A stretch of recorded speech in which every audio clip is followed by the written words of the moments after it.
I'm Leena Dhingra, and my book, Exhumation, The Life and Death of Madan Lal Dhingra, is part memoir and part history, and the extract I'm going to read comes from the beginning of the book. Chapter 2, 1956, train journey from Bombay. I was 13, an English schoolgirl in Parisian clothes. I landed in Bombay to go to a new school in South India. It was a 2-day journey by train, and having been equipped with the necessary bedroll and clothing from the school lists by family friends in Bombay, I met up with the school party for the long journey south. It was my 9th school in as many years, and my 3rd in India. The others had been 3 in Switzerland, 2 in France, and 1 in England.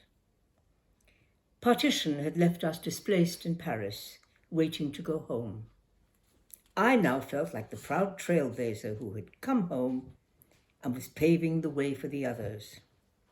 I noticed a group of girls who eyed me with curiosity.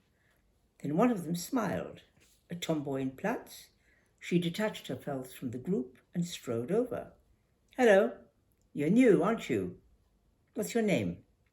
"Leena." "Good. I'm Amrita. Welcome." On the train, Amrita asked me what caste I was. "I'm afraid I don't know," I replied. "How can you not know what caste you are?" She sounded incredulous. "You must write to your parents and find out." My father replied by return of post and stated emphatically that caste was not an issue. I was a citizen of free India and as such of the world, and he was surprised that a girl in a Krishnamurti school should ask me about caste. He suggested I should both remember and remind my friend what Gandhiji had said. I wasn't sure what that was. Sitting under the tree in the recess, Amrita was diligently working with a penknife, transforming a branch into a staff for herself. "Your father is modern," she said, "and that's good. But your name, Dhingra. Are you any relation to Madan Lal Dhingra?" I knew that I was, but I didn't know what that meant. A few years earlier, in boarding school in England, my older sister had asked me, "Have you ever heard about Madan Lal Dhingra?" "I don't think so. I can't remember," I'd replied. "Well," she continued, "he was Daddy's uncle, and I've just read about him in a magazine about famous murderers." "Gosh, was he a murderer?" I shuddered. "Well, that's what they called him. He shot some important Englishman and was hanged. Funny, isn't it, that Daddy's never spoken about him?" I hadn't known what to make of this at the time. Amrita was carving her initials on her staff. "Are you?" she asked again. "I think he was my father's uncle, but I don't know anything about him," I added defensively. "Your father's uncle? Really?" Amrita stopped and closed her penknife. "Well, if Madan Lal Dhingra was your father's uncle, then you come from the family of a great patriot, and patriots are above caste." She smiled at me. "Here, have this." She held out her newly made staff. "They're very useful, you know." She sliced the air with it to prove her point as we walked along. "You can use it to knock tamarinds off the trees and protect yourself from snakes and scorpions." I flinched. "Snakes and scorpions? Are there many around?"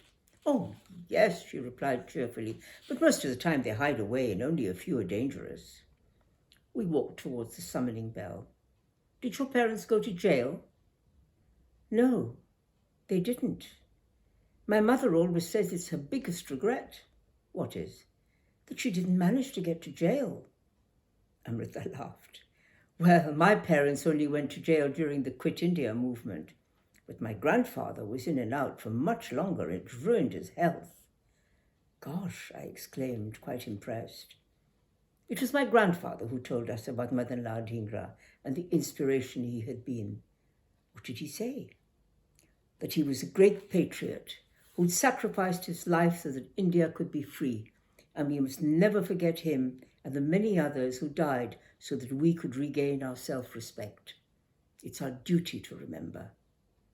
When you grow up, you must find out about him. You might need to go to London for that, because that's where Madan Lal was." At the time, London was nowhere on my radar. My parents were in Paris. I had come home to India, and the rest of the family would soon follow. That was the plan.